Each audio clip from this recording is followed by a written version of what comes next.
Hello, Bert. Oh, lovely. Thank you. Thank you. Good evening, everyone. My name is Councillor Casey Rainwright, and I am the chair of the Scrutiny Committee for South Oxfordshire. So, welcome to this meeting this evening. We've just got one more councillor coming in. So, this evening we have one main item on the agenda for us to look into, and we have the Cabinet Member for Finance, Councillor Peter Paul Barker, and we also have the Section 151 Officer, Simon Hewings. We've also got other members of the Cabinet here for us to ask questions of if need be. I don't have any other announcements to make, so we know that the meeting's online, it's recorded and it's live, so obviously you behave in a suitable manner. Apologies this evening. We've got apologies from Councillor Turner, and I believe that Councillor Axel McDonald, is substituting for Councillor Mocky Khan. And I don't think there are any more apologies, are there? I think we're still waiting for Councillor Gregory. Have you heard? We haven't heard from them. Has anyone heard from Kate? No, but there's a long queue of traffic coming in now. And there always is. Okay. Right, so moving on to item 3, minutes of the last meeting. Does anybody have any comments on any part of the minutes? I did say, have we had the update on the Broadway, and thank you very much to officers for sending us a very comprehensive update. So yes, okay, that's fine now, thanks. I did have one comment actually in relation to there's something about the cornerstone and the report on the cornerstone, which was requested, and we had a commitment for the officer to come back about that. And I don't know if we should just make a note that we're still waiting for that bit, for us to come back on when we'll do a report on the cornerstone. I think it's not on the work plan either. We can just note that. Anything on accuracy? We're all happy to accept the minutes as accurate. Agreed. Agreed? Yeah. Thank you. I'll sign those then. Item 4, declaration of interest. Does anybody have any declarations of prejudicial interest, disclosable and non-disclosable, or anything on the items on the agenda this evening? I see none. Excellent. Item 5 is urgent business. I don't have anything. So we'll move on to item 6, which is public participation. I don't believe we have any public participation. Okay. So let's move on. Item 7 is looking at the work schedule and dates for South Scrutiny meetings. So if we all have had a look at that, there are some comments I'm just going to make in relation to that. As part of our review in our new system of scrutiny, we've instituted a system of a form that you can fill in if you want to bring an item to scrutiny, which then you can send to me, or you can do it with me, or we can do it together as a group. And there's some questions you might have seen on that, just to flesh out what it is that we're after. And I think this will really help things that have come on the agenda in the past, and sort of people have really not really understood what it was that was required or requested, and it's got a bit lost. So I think this will help a lot. That's the new system. I haven't seen any. I know that one or two mentioned things that you want to bring on and been sent a form. So I think don't be too put off by that form. If there are bits on it that you're not sure about, send it to me or send it to the committee in general, and we can flesh out together and then send it to democratic officers to explain a little bit more if we're not quite sure. So I think that's where we're going. Is there anything on the work schedule that anybody else wants to bring up and discuss? I Just to say, am I right in assuming that the meeting of the 4th of November is now on the 11th?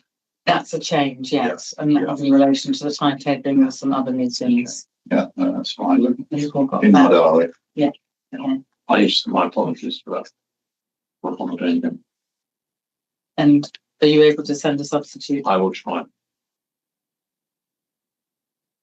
There's nothing else on the work plan? No Well, comments? I'll just give a comment. I actually sent in 3 topics that I would like looked at, including the last one that's mentioned on here, which I thought was rather vague. It says integrated care board partnerships, ICB, without saying what aspect of that. I mean, it's an enormous project and it's Yes. ongoing, and I thought I would like it split into 2. One is where we got some information about the ICB, how it works and how it interfaces with councils, and that could be for all councillors, not just for the scrutiny committee.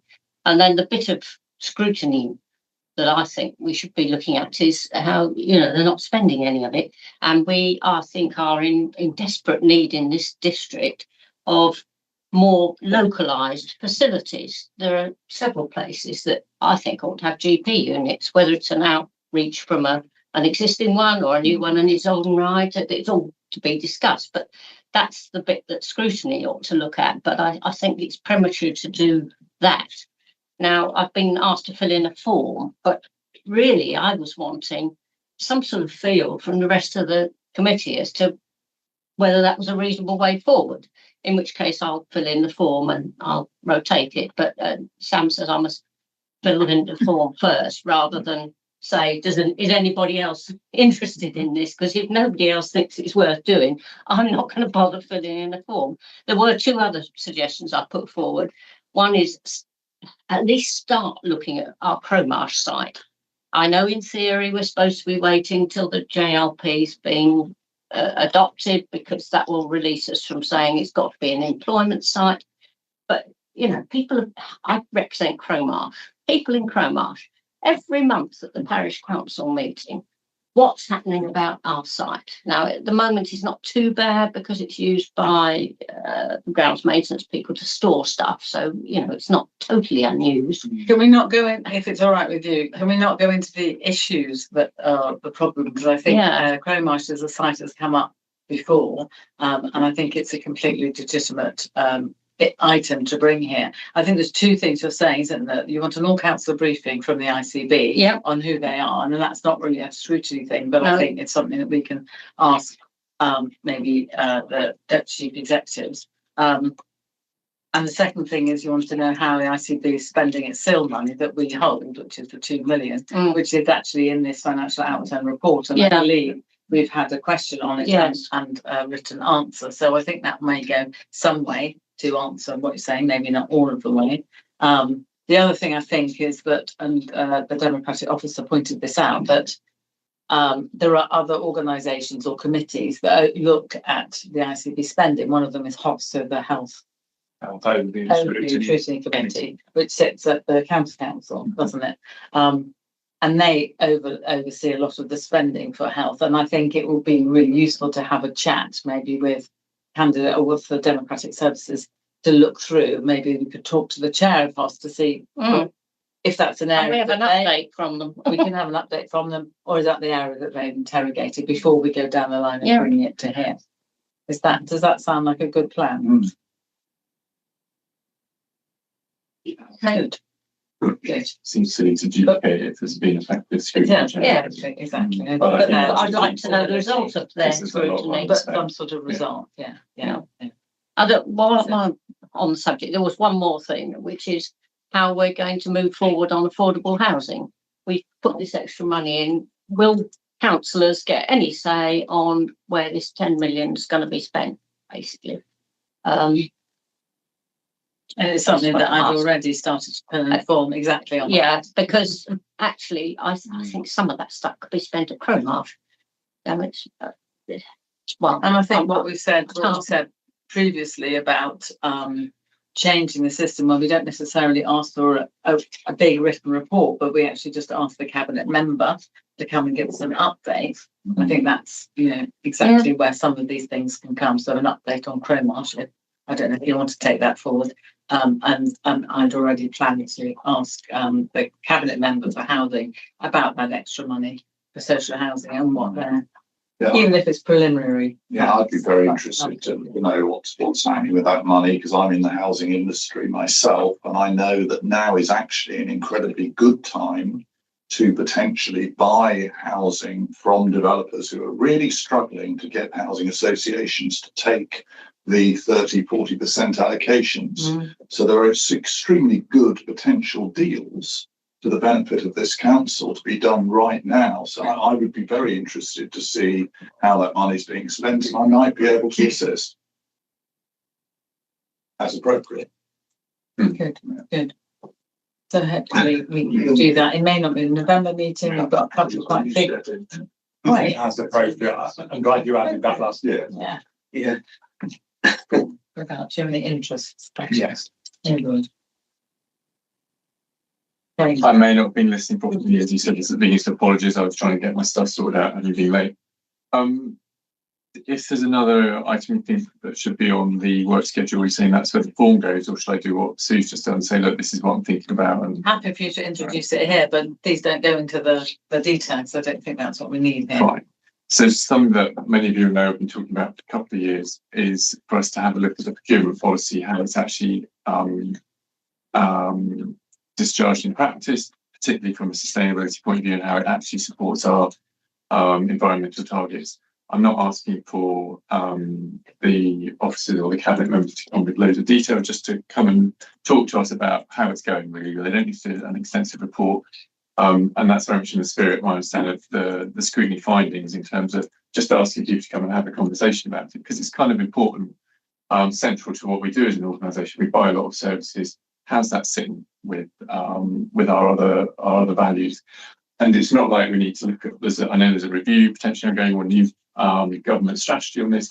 We don't need to worry. I'm not talking about the future. I'm talking about what's happening right now. How's that activity being discharged right now? So I wonder what my colleagues think about that. And we've been talking about having it on the agenda for 2 years. So yeah, support that. Yeah, makes sense. Yeah, Thanks very much. Yeah. So I will fill the form in. Although we just got what I said. Perhaps you can get AI to transcribe what I've just said. Yeah. Although is that ethical AI? I don't know. But certainly you can just do it on Word. You don't have to use AI. Yeah. You can just. Okay. Right. So if there's no further comments on that item of the work programme, we'll move on to item 8, which is updates on recommendations from previous scrutiny meetings, and I have got a little update that has been sent to me around the annual delivery plans on the way ahead, so the council plan, and that's that the annual delivery plans are in the final stages of design, and the design includes a new icon for direct delivery that was requested at the Vale scrutiny meeting, so that's going to be for the south one, I assume, as well, even though we've got different plans, but then a lot of similarities in them. We expect the delivery plans to be published on the council website at the end of September, early October, and the performance reporting dashboards are also being developed to a similar timeframe and will be made available on the council's website data hub pages once some technical matters have been resolved. But until then, and as an interim measure, the static versions of the dashboards are now available on the data hub. So that's the. I did go and check the website actually today, and it does have the chapters of the way ahead on the website. You can't actually download PDF yet. Don't know why, but anyway, the chapters are there. Anything else that anyone would like to say on the recommendations from previous scrutiny meetings? So that was on the last one. Happy with that? Each overwhelmed response. Yes, Chair. So we'll move on to item 9, which is the substantive part of the meeting. which is in relation to the financial outturn report for 24-25, and I'm going to ask Councillor Peter Walker to introduce this, please. Good evening, everyone. So the report that we're looking at tonight shows the final year-end position for 24-25, so which ended in late April, March, April, and the performance against budgets. On just at a high level, on revenue, the report shows a spend over budget of 220,000. And as Simon points out, once you take into account carry forward budgets, the overspend is 627,000. And obviously that could be a concern. So finance to us, questions about that. The reason that I'm not too concerned in this particular case is that there was a one-off change to the way that garden waste contracts were managed, switching away from direct debit, and that caused a one-off change in year of around 600,000 or 700,000, which offsets that overspend. So from my point of view, effectively, there wasn't an overspend. It was just an accounting change on garden. And as you can also see, there's in any case there was a lot more interest in investment income versus budgets. On capital, which I know we're going to look at in some detail, the total spend for the year was 18.8 million versus a budget of 34, and that's the kind of pattern that we see every year, where project spending that is going to take place over several years is still all put together into the 1 year. So it looks as if the council has not achieved its target of spending the money, but we'll go into the detail on that. But I don't think that's actually the case. And yeah, myself and Simon are here to obviously go through questions, etc. as you wish. Thank you. So we've had some written questions that were requested to put in to ensure that we have the preparation by the account members and the officers, and they've sent us a nice spreadsheet actually where they've set it all out. There's something like 14 queries or something. I don't think we should go through them all. There's also a confidential update, excuse me, on one of the items on the Broadway development. If we want to discuss that in detail, we'd have to listen to confidential session. I would suggest we don't do that, and any further queries on that can be resolved outside of this meeting. That's okay with everyone. I think that would be a bit clunky otherwise. But so for the queries on that were written in, does anybody who's put those queries in like to first of all highlight which query it was on that spreadsheet, and then maybe if you've got a secondary question or you want a bit more detail on that, maybe bring that up now, and then we'll deal with those first, and then we can go into any other questions or comments before we go into debate. Now you're all happy with the written questions and your answers then? I had a question. Appreciate the responses on the general underspends. I was curious what impact having such an underspend, it topped it up to about 50% again. I appreciate it. But that's about where we've been for the last few years in terms of 70%, 43%, 56% underspend.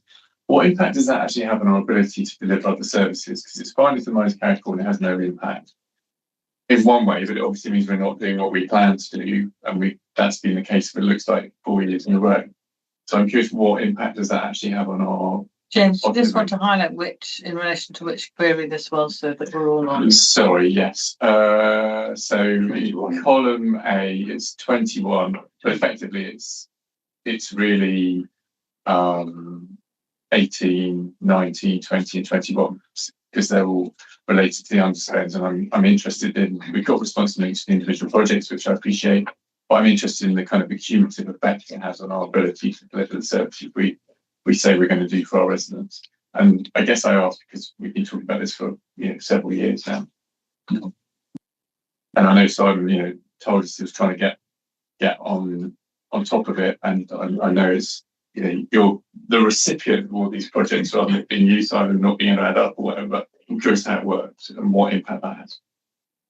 Shall I Thank you, bring Chair. Simon in at this stage? Can we start with Simon on this one, then I'll. Yeah. Thank you, I mean, Simon. The comment I'd make is there's about 6 projects that make up the vast bulk of that money, and some of them. So if you take the housing one, for example, I mean, there's a team of officers working on housing, trying to deliver housing constantly at the moment because of all the money we've got, and I think that budget is a function of where they've got to in that process. So I don't think there's necessarily there's no impact there particularly on service delivery elsewhere. It's just a function of where they've got to in buying a house, and we all know how traumatic buying a house can be with lots of stages and so on. There's a couple in there. So, for example, the SIL healthcare one is a matter of if they come forward with project or projects that are suitable, then that's a relatively straightforward admin process for the SIL team to validate that request and then to draw up the necessary legal agreement with the relevant health board. And also one of the other ones in there is the Didcot Northern Perimeter Road, which is grant funding we're holding to pay off over to OCC. And again, that's essentially a funding agreement. So to put that into context, there's a number of projects there. If you like, the LAF one is almost day to day. That it's just a function of where they've got to, and there's a couple there that are when the paperwork comes in, it's relatively straightforward. I don't want to do down the work of legal colleagues in particular. I think about funding agreements because they can be timely and they're complex, but they're not a team of people doing them. They are individual officers trying to progress them at time. So with that context in mind, I don't perceive that these projects are delaying, having an impact on staff. I think the staff are working through them as fast as they can. It's not impacting them. I mean, clearly, we'd like to get these projects done quicker, but in those 3 examples, it's not in our gift to progress them, which is why they've ended up as underspends.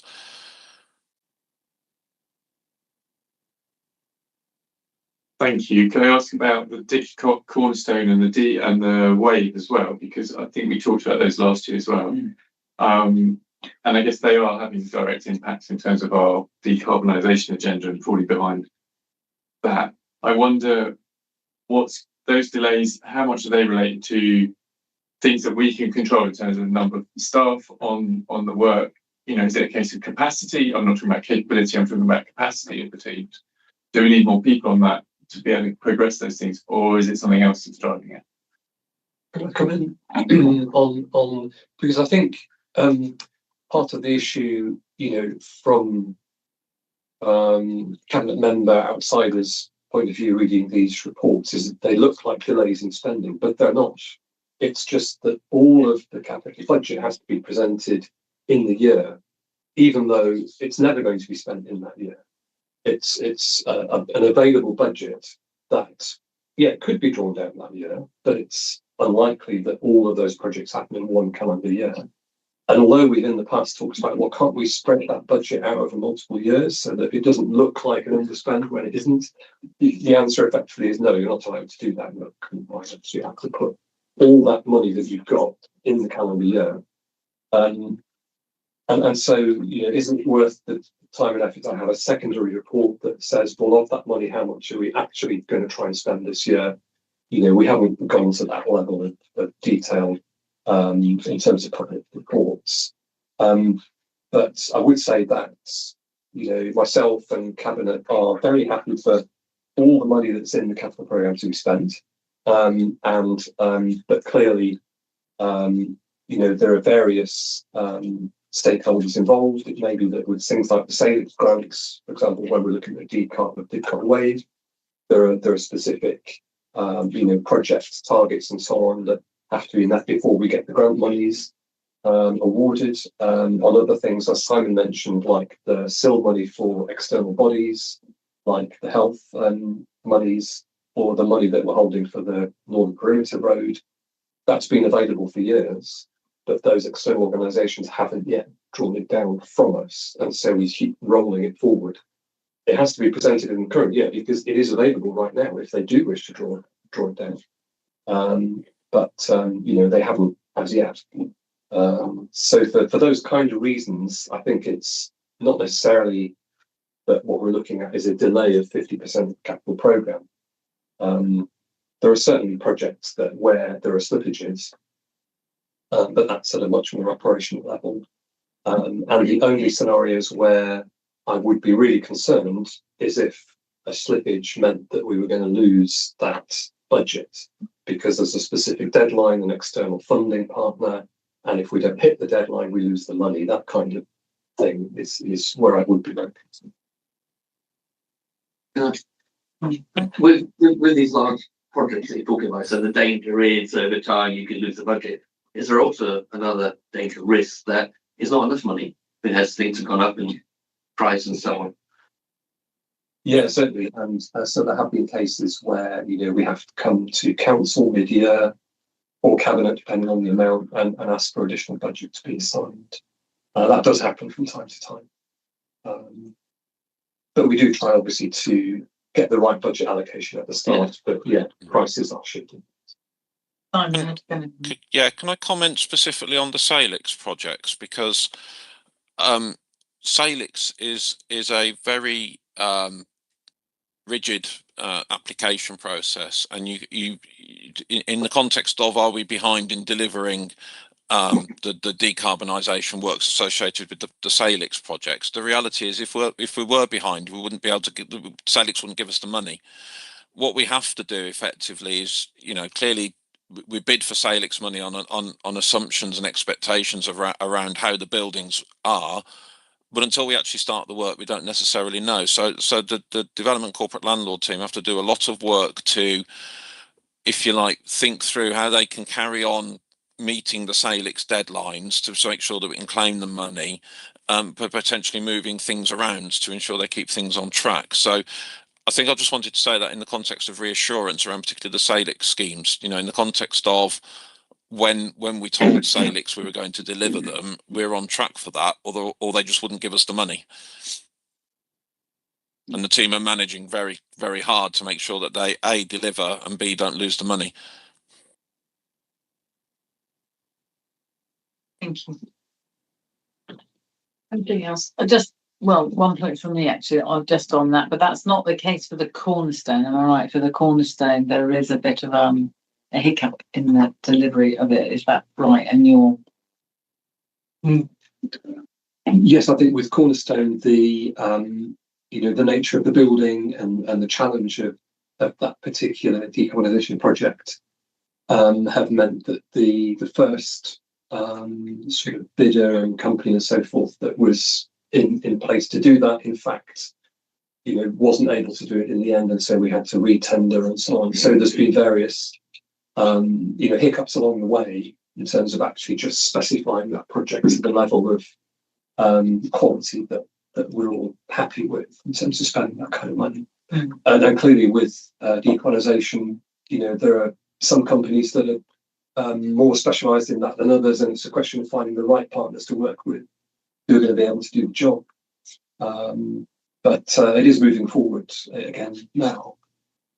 But you're happy with the risk that you outlined earlier about losing the money? That's not something that you think is a risk on the Cornerstone? Yeah, we've met the deadlines that we needed to with Salix. Yeah. Thank you. I've been at a APSI meeting in Reading today, all about decarbonisation projects amongst other things, and I actually sat on a table with one of our officers who I hadn't met before. I can't remember his name now. It was John somebody or other. Anyway, he was telling me all about the problems they'd had at Cornerstone. But at that same conference, I learned also more about. I'm referring to number 17, according to A, where I asked what was the timing and who would be responsible for delivering these projects. And the answer was that one of the things we were going to do was have a feasibility study for a heat network at Culham.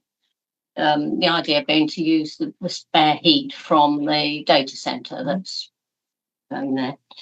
But at the session I was at today, I've severe doubts about whether that's a suitable place to have a heat network. unless it's going to go in the residential bit, the other side of the railway tracks as well, because the very nature of a data centre, it will be continuous cooling heat that's coming out.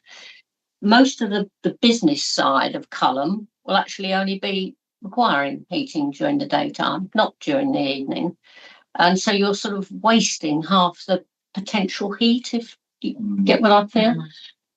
So I'd be reluctant to spend money on that at this stage, unless we're really looking for something to do. I just don't think it's a suitable place to put it. As I say, unless it, I think the idea, I mean, one of the strategic sites we've got is an enormous housing site, the other side of the railway line. And if the district heating could go in there and, you know, heat rooms at night, it might be different. But then you've got seasonal problems, which is, you know, I mean, the bottom line is I don't think. Do we have anybody who could speak to this? Oh, Councillor Cooper. And I have to say that I probably should say I've got an interest in this, because I know I'm on the Culham Parish Council, and I know one of the parish councillors is looking into bringing some heat into the existing village, and I live in the existing village, so I thought we should say I would benefit if they did that. I don't think you've got anybody on screen, but I mean, I would just come back to the comment that this is to do the feasibility study. Very much. Yeah, but Is it why are gonna we work? bothering? Well, Oh, okay. unless you do the feasibility study, you don't know whether it's going Hard to work to or know. not. So I think that's. I mean, that's are you what that project asking why isn't the feasibility study a bit wider and looking at the residential development, which is is. Yeah, which is a literally different next door? Yeah. But you don't have any. I mean, I'll just assume, Councillor Cooper, the fact the feasibility study will look at the heat demands over the nighttime period, because Culham's quite a large site. There are 24-hour operations and so on. So that everything will might come make into it. Okay. If you would like any more information, I assume that there is. We can get a written some answer. information. No, I don't need a written answer. So I'd like to assume I'm we're not not really wasting interested in money why you're on not thinking things that about aren't really feasible. But I would quite interested in why it's not a feasibility study of the residential area as well. At least. Are there any more questions or queries on the written bits that we've got, or should we go into these are we finished on those? And you just, I don't know. Yeah. go on then. That's all. And it stopped me if I put the wrong question. Obviously we had the management, the new management from Cornerstones here about 6 or 9 months ago. I can't see any figures on here on profit and loss on Cornerstones. Have we managed to stem the losses? Can't see any figures anyway. In terms of the outturn for 24-25, yeah, I don't know exactly where that number would be in the papers. But, it was still a loss at that point. Simon's up and running. So there's two points to that. If there was a variance to budget, it would be in here if it was over 50,000. And I'm just having a quick look through, and I can't see a reference to a variance of over £50,000 in that service. So it would have come in on budget, but it would still be, as Councillor Peter Paul Barker said, obviously that's a budgeted net loss for that service, but it's obviously come within tolerance of that budget. But which budget is it in? It'd be in communities. So if you look on page, it'd be in the communities So line, table table 1. 1 and 3, and table 1 and table 3.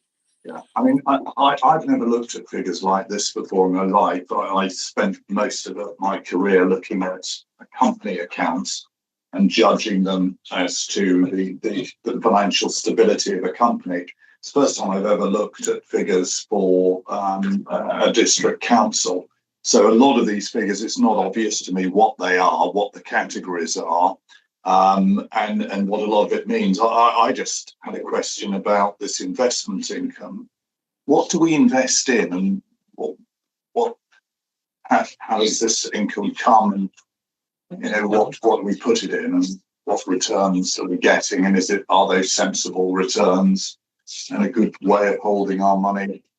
With 7 million, I think, as a budget, and 9 million was received, so it looks like a good result. But what do we invest in? Can I ask that? Yeah, brilliant. Yeah. Thank The- you. The easiest way to answer that question is probably to point you in the direction of the Joint Audit and Governance Committee report that they considered a couple of weeks ago. The actual Treasury how Treasury is managed and its performance and all the questions you've just asked are not within this committee's remit. They're in the remit of Joint Audit and Governance Committee. So Right. they have considered an outturn report. It will come to full council as well. So you'll be able to see that as part of the full council papers, or you can see it as part of. You can go and look at the Joint Audit and Governance Committee papers. But briefly, effectively, it's money either in the main, the vast majority of it is money we've lent to third parties, and they have to be third parties in line with our treasury management strategy, and that treasury management strategy is quite highly regulated in terms of what we can and cannot invest in. So we are driven by basically taking as little risk as possible. So security, liquidity, and yield in that order is the mantra for treasury management. So you'll find most of our money is actually lent to other local authorities. I think it's something like 73%, 74% is actually lent to other local authorities that are after money. Some of it's lent to building societies. We have a couple of funds. We also have money market funds, and that's what the makeup of that is. But as I said, it's not in the remit of this committee, but by all means have a look at the Joint Audit and Governance Committee paper, and if you have any questions, let me know. Yeah. And can I also direct you to the spreadsheet they gave us at the bottom? There are 2 questions which I think James put in, where that's actually outlined. Okay. So that's I never saw the questions that other people asked. Oh, sorry, it's on a spreadsheet that was sent around by Canada. It's on email. It's come today. It's come today. I Yeah. looked at email today. No, Yeah. it's not to get through. Yeah. Yeah, at the bottom, there's a Yeah. couple of Okay. This is quite detailed answers Yeah. on that exactly those questions. Okay. Bring them out. James, do you have a question? I did, just going back to the capital spends and noticing the line about the disabled facilities grants. And I wanted to understand the language there. It says that I think it said the team are making efforts to spend more per year. And wondering again, is that the ideas not coming in from the various parts of our community or our departments? Or is it that there are ideas but we can't keep up with the ideas because it's something or whatever? That's you, Maggie. Maggie, yes. Just come on. Hello, Maggie. Feel free, Maggie. Hi, yeah, and Simon, feel free as well to elaborate if you wish to. The Disabled Facilities Grant is a grant that we get from government. It is incredibly prescriptive as to how we can spend it. We also rely on OCC, on occupational therapists to go and actually ascertain what kind of works needs to be done in order to adapt people's houses. We have, over the years, it's probably fair to say that it's been a real struggle to get it spent, although we have made massive progress in the last couple of years, I believe. Yes, so just to be clear, it's not just we can spend it on adapting any old property. It is quite a prescriptive process as to how it can be spent, and it has genuinely been a bit of a struggle. So yes, I think that probably is what you were looking for, Councillor Paolo. No. It's really interesting. Thank you for explaining the type criteria. So where I was coming from, I was thinking about something we talked about in the past, was say Riverside Pool and Campsite in Cromarsh or in Wallingford strictly. We can spend it on. It has to be on individual private dwellings, does it? Yeah, it's actually mostly spent on adapting social homes. Interestingly, right. But it is for individuals to enable them to adapt their properties and stay in their properties. It's effectively what it is for. Yeah, purely for domestic households. Yeah. And I mean, Councillor Philip Over-Rivers is right. One of the limiting factors has been OT availability. We actually at one stage said, well, just to give you an idea of how prescriptive it is, we did at one stage say, well, can we actually use the grant funding to pay for occupational therapists to deliver the work? And got told, no, we couldn't. It's revenues. Okay. Okay. Thank you. Anything else? Yes. Oh, yes. Oh, ask the question, and then you said we could follow up. Keep going. So it's really helpful, Peter Paul, hearing you talk that whenever there's any danger of losing the money, then we're really on it, and that we shouldn't be concerned that the underspend means that we're not going to lose any of that money. And I guess listening to the understanding the fact that we're at the behest of certain outside bodies and retendering things, what I'm interested in is it sounds like there's not a concern about the underspend. And I'm just slightly confused because last year we said we were here to try and improve the forecast accuracy, and now we've got a similar level and we're saying it's the same. So I just wanted some help on, should I be concerned about this or not? Because last year it sounded like we're trying to improve it, and now we're saying it's okay. And I don't mean that sound flippant, I'm really trying to understand. Yeah, and that's quite right. We did want to explore trying to make it more of a meaningful figure for us as councillors. But I think although that has been looked at, there are still certain statutory ways that local government accounts have to be presented. So I don't know if Simon wants to speak to the work that was done to look at profiling and so on, but I think there's a limited amount that can be done. I think, I mean, if you've seen the answer in the spreadsheet, I think 1 year we spent something like 28% of the budget, and I think that was pretty much the norm here. And going back a few years, I think we were pretty poor at profiling correctly.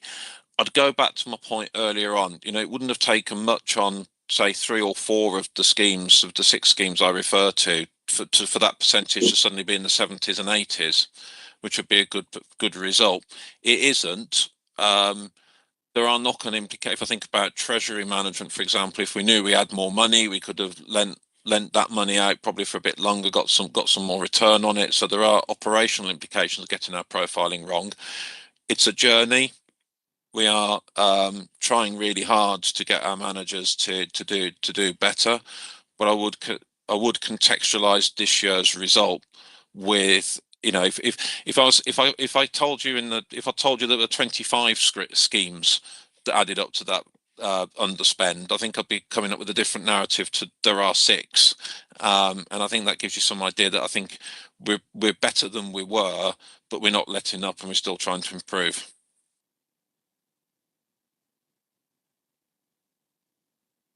Thank you. Can you turn your sign round so I know who you are? Is that really? I think James makes a good point here. Exactly. Yes, you forgot. Because there's such an underspend here. If we were to employ more people, would we then spend more money? I think that's a simple question. Absolutely. Is that the problem? Councillor Barker, do you want to come in on that? Yeah, and that's certainly something that we're happy to do if that is genuinely the bottleneck. And I think that's partly why things have moved and have improved, because, as I say, the direction very much, on this is that we want that money to be spent, but particularly with LGR coming up and potentially things being frozen and so on, we don't want to run into that kind of issue either. So yeah, where we've got our own projects in here, which we have control over, I'm not talking about things like North Perimeter Road, which is a county project or whatever, but where these are our own projects, we absolutely want to dedicate the staff time, whatever's needed to get them over the line. Yeah. I think 11612 Broadway is a prime example. But this has been going on for so long. A decent builder would have sorted that out and built it and have people moved in within a couple of years. Can we bring in Councillor Wayne? Sorry? Can we bring in Councillor Wayne who wants to come in like that? Was he going to build them? Maybe. I did offer to demolish it for them at one point. I think pretty much every monthly catch-up I had with Mark Stone as Chief Executive, I said to him, if you need more staff, tell me. I'm happy to sign off on that. And he always said that wasn't the bottleneck. there were other things affecting each of the various projects that were not operating on time. But I've always made it clear to senior management, if they need more staff, then I'd be happy to sign that off on the budget as a budget reallocation. But they've always said that that was not the issue. Thank you. I will pipe my own trumpet here. One of the capital projects, which is IT hardware laptops, we spent more than budget allocation. Because the 5-year capital programme had an amount of money in profile across 5 years. Because of the lead time and buying new laptops, which many people have got around this table, we had to buy them earlier in the year. So we had to bring that capital programme forward. So I overspent mine. So sorry about But we that. completed the project. Absolutely. And to come back to Councillor Wayne's point, the way I was able to do that was by bringing in an extra staff member to help with that project. And I've just got a comment on that really because of an article I read actually on unspent SIL funds from councils across the country. I think it's the Sunday Times saying that the UK accumulating significant interest from these unspent SIL funds, which, you know, in some ways, if they can't be spent, is a good thing because at least you're getting some interest on them. But is there a sort of incentive, not an incentive, but maybe there's a lack of push if the councils are getting some interest on those unspent SIL funds and maybe on these capital funds. I don't know where the capital funds sit in relation to, you know, are they invested, are they, etc., in treasury management. But is that something that is a concern or something you bring up, or is it a disincentive or say a perverse incentive? No, that's never come up. And on SIL, obviously, it's quite mixed in that the county SIL is paid over to the county once a year in arrears. So obviously for the period of that year, we will get interest on it, but then it's paid over. The health SIL, as we've already mentioned, they're very tardy in coming forward with projects, so we continue to hold that for them, and it earns interest in the meantime. And then as far as our own SIL is concerned, you know, South Oxfordshire share, you know, that's down to our own projects and our own efforts to identify suitable things to spend that on. I think there, you know, we started from a position when those SIL amounts were first building up, where very little of that was getting spent, and we've progressively been, you know, catching up. There is still some way to go, but you know, we're getting to the point where we're close to having spent all of our own SIL, and we're very keen to do that. So, what is the time limit on SIL when it goes back to the development? But there isn't one. There isn't one.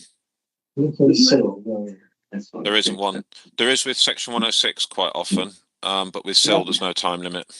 Okay. Obviously, there is the parish portion of SIL as well, but again, that's paid over, you know, regularly.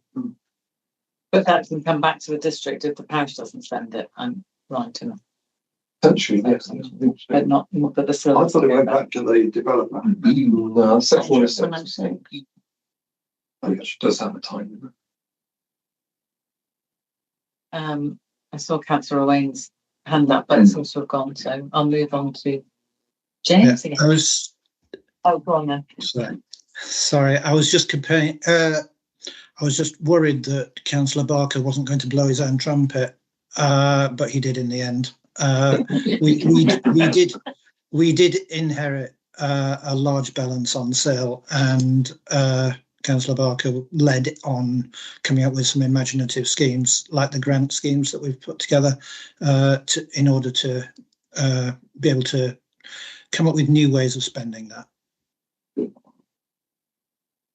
Thank you. Councillor Barlow, sorry, I should be more formal with you. I'm very happy. You addressed me, Chair. I appreciate that we're saying treasury management is out of scope in this call, and I also know that Simon was happy responding to Crispian. And I wonder if there's any chance we can just, I really appreciate the way you come back on the questions. Can I ask a supplementary about that, which will help us between now and full council? Would that be appropriate right now? I feel that is, I'll allow that.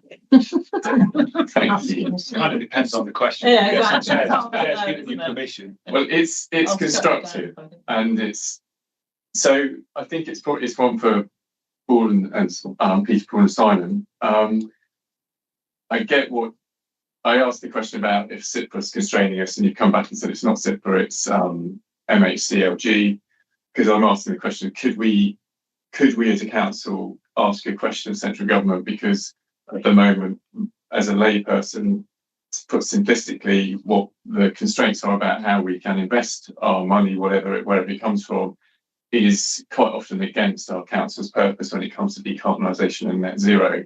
And it means that we're investing, as you can see from the research that we can all do, find out that we're investing in organisations which are completely contrary to the work we're doing. So we're kind of ending up not really getting anywhere potentially.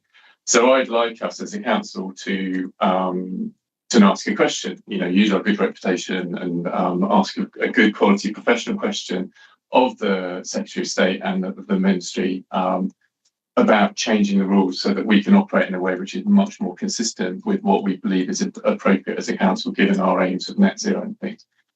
So I'm wondering, what's the appropriate question? Because that's when we take blind and we can bring back to full council. But I guess I want to have that debate here, if it's appropriate, that conversation here, rather than just having it in the full chamber, given Peter, Paul and Simon, you're both here and you're I see you as the experts on it.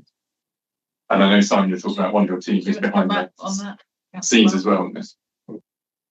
I suppose all I would say in reply is that it may well be that, and I don't know, that there are things already happening through, for example, the LGA or similar bodies, because it's us just writing as one district council out of hundreds across the country has probably far less effect than a group effort. But I honestly don't know what has already happened on that in local government circles.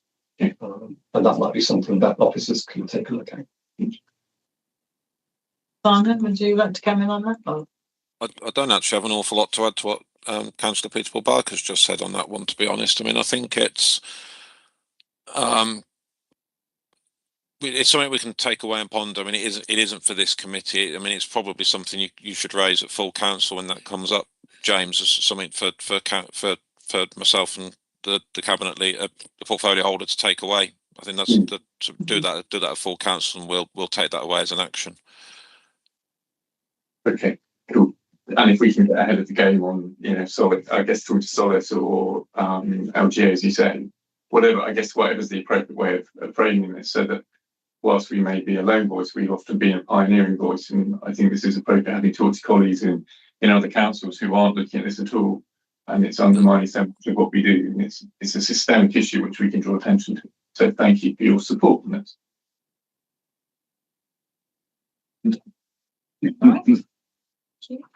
Are there any more queries, questions, comments this one to make? I can't see any. We have been asked to the Scrutiny Committee is recommended to note the overall outturn position of the council as well as the outturn of individual service areas. Is there any specific recommendations apart? I mean, as far as I can see, we don't really have any specific recommendations coming out of this, apart from maybe get some more information on the current feasibility study and possibly find out the appetite and views of engaging with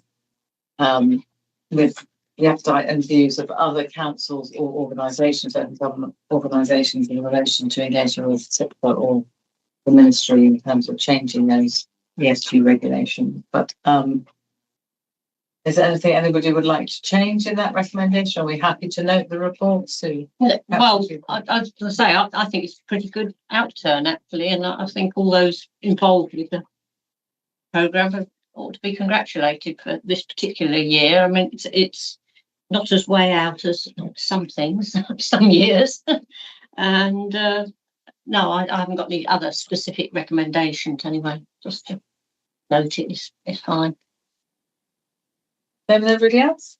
I just had a thought, thinking about what Maggie was explaining about the disabilities facilities grants, and if that's a blockage at OCC, is it something, and officers have probably done this already, but what do we recommend that we write to OCC about the occupational therapist shortage, if that's the case? I mean, that seemed a very operational issue to me, but It's not an issue now. It was about 4 or 5 years ago.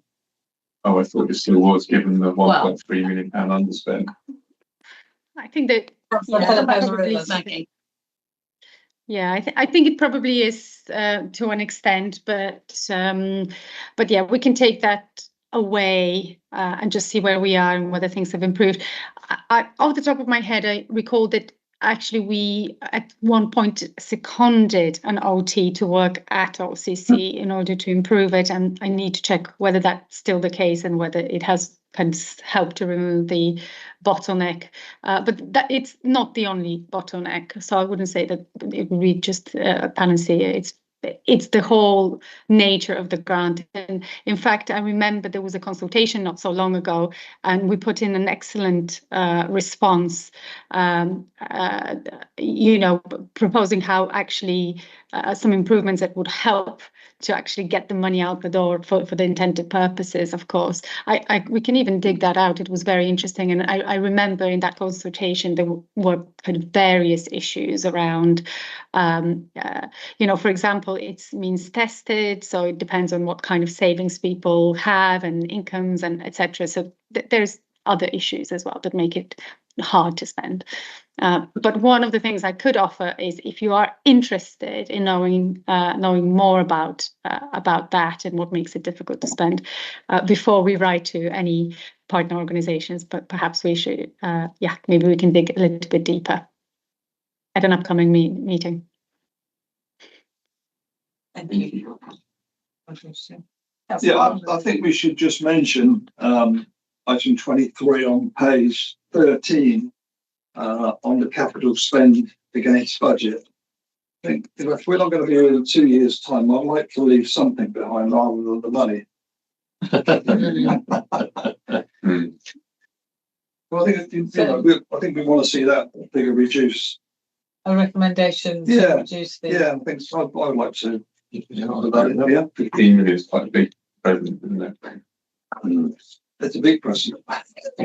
I mean, I think we all are aware of the various constraints that will, legal constraints that will come upon us for the council, not for us, on spending that. But I think it's, I think it's a valid point, isn't it? Yeah. We're all really concerned about in terms of LGR and how actually some of the aims and objectives that the council's had won't be seen through, and I thought it brought out with the way ahead as well in the annual plan stuff. Sorry. Yeah, I was just going to say, I think it's worth noting that we're just starting the round of budget reviews, revenue budget and capital budget, to see whether the capital budgets are still appropriate or not, whether they're still needed, etc., etc. Obviously, with the view that LGR will happen, but equally, whatever that new council is, some of these programs will continue. If you're refurbing a building, for example, that building's still going to exist post LGR. You'd still want capital to do that, because it's maybe in your constituency or in your wards or whatever. You might want to do that. So I think that's the review that we're going to do, and say, actually, do these capital schemes still need to exist? We could do that every year. But we could do them earlier. Taking on board all the restrictions we've been speaking about this evening and why things don't happen as quickly as we'd like. As a recommendation, I can say that as a scrutiny committee, we feel there's a focus. Well, should we An put, extra should focus we on put a that figure because on of that? LGR. Should we say we'd like to see that outrun decreased by 50%? Does that seem reasonable? It's a target, isn't it? But you might be back here the next year saying, actually, why is it not reduced? Because circumstances may have changed. Yeah, it'd be nice to come up with smart targets, because just getting there we're out of the sky. It might not be feasible, I think, from what I've heard here, but I like the idea of having a target. But if you look at what that target is reasonably to be, then I think that's worth. So we have a recommendation to the cabinet member for finance to actually work towards a target. A reasonable A reasonable target. Oh, Yeah, it's a smart target. Well, we can have a stretch target, couldn't we? especially Isn't that what the budget is? That's what you're working towards, isn't it? Anyway, what I'm curious about, I get the sentiment, but I'm curious what we think is additional, given there's a budget that's forecast every year, and there's every attempt I'm hearing to spend it. It's just, so having another target, but I'm curious how we think that might happen. I mean, you know, we're going into that budget cycle, as I say. Cabinet will do those budgets later this year. You will get them at full council to approve or not, and challenge them in that point. And that's the time where you challenge the cabinet and say, is this budget appropriate for the revenue and for the capital? If you want him to authorise spend more speedily, then that's something we can look at. But again, you can have all those restrictions that we've spoken about earlier in the meeting. I think a heads up from the Scrutiny Committee when before you're putting together your budget could be a useful reflection. I remember when I got elected on town council in 1991, and there were a few Conservatives left, not many, and we kept suggesting items to do, and it was, oh, we tried that so many times and it didn't work. And then one of the councils said, well, let's make it work. Yeah, and it's as simple as that. Let's make it work. Positive, come on, let's go for it. Are you going to try and spend your money? Yeah, try and spend your money. Can you formulate that into a recommendation? Yeah, well, I propose that we add on to the recommendation that you know, we ask the council or the officers when the budget round takes place, where we can reduce this outrun by 50%. Does anybody want to second that? Yeah, you mean the outcome variant? Yeah. Does anybody want to second that?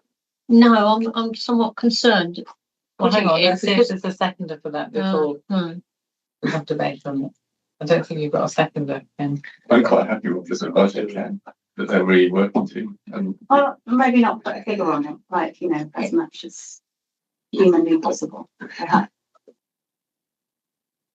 And you can always put more money into housing or, you know, just catch us on. Do you want to amend his recommendation? Hasn't been seconded yet. Well, I can't amend it until it's been seconded. He hasn't Got a second. got a seconder, so you can amend it and put it yourself. You got So you've got a seconder. Perhaps the recommendation is that committee notes that the outturn variance on the capital budget, which is 15.7 million, and ask the portfolio holders to take that away and see how we can improve spend against capital programme or something like that. That sounds what right. the budget process That sounds good. I can't remember what I said now. As long as it's recorded, so That's go fine. back and write it Is down. that But that's cover not for me to 50%? Not for me to say. But I'm is just- the committee happy with that approach and that recommendation? I think we're happy with that. Yeah. Yes. Okay, so we can say that. Yeah, okay, thank you, Mark. That was That's very fine. helpful. Thank you. Formulate that and something we could all agree in. Okay, I don't think there's anything else. There's no more items on the agenda, so we can close the meeting. Thank you, everyone. Oh, well, I'll see you. Can you stop the broadcast, please?